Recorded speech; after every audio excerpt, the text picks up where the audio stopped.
Dieu est pour nous. Il nous aime à travers l'Esprit qui habite en nous. Un amour souverain qui défie le temps et les circonstances à travers Dieu le Père, et un amour suppliant à travers notre Jésus-Christ ressuscité. Paul explique dans Romains 8, versets 31 à 34, « Que dirons-nous donc à l'égard de ces choses ? Si Dieu est pour nous, qui sera contre nous ? Lui qui n'a pas épargné son propre Fils, mais qui l'a livré pour nous tous, comment ne nous donnera-t-il pas aussi tout avec lui par grâce ? Qui accusera les élus de Dieu ? Dieu est celui qui justifie, qui les condamnera ? Le Christ Jésus est celui qui est mort. Bien plus, il est ressuscité, il est assis à la droite de Dieu et il intercède pour nous.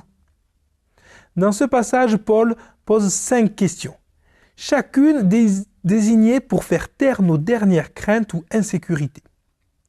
Je veux focaliser sur la dernière question et la réponse de Paul. Qui est celui qui condamne ?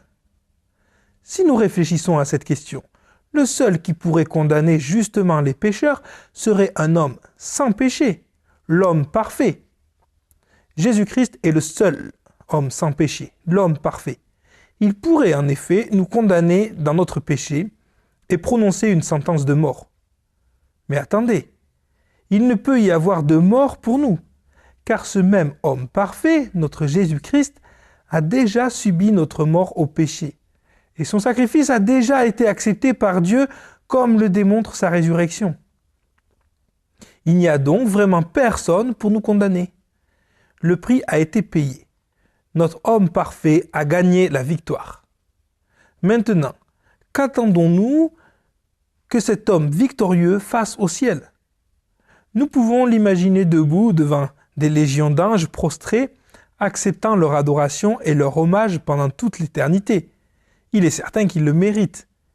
Ou bien, en tant qu'homme victorieux, nous pouvons l'imaginer assis au conseil de guerre céleste de Dieu, planifiant la dernière étape dans l'établissement de son royaume et son ultime victoire sur Satan, lorsqu'il le jette dans le lac de feu pour toujours.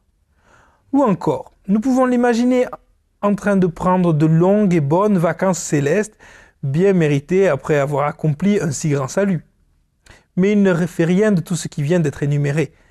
Dans la salle du trône céleste, matin, midi et soir, il se tient à côté du trône de Dieu, le Père, et chacune de ses pensées et de ses paroles sont pour nous. Il chuchote constamment à l'oreille du Père, du bien à notre égard, étant à chaque instant notre avocat, toujours pour nous.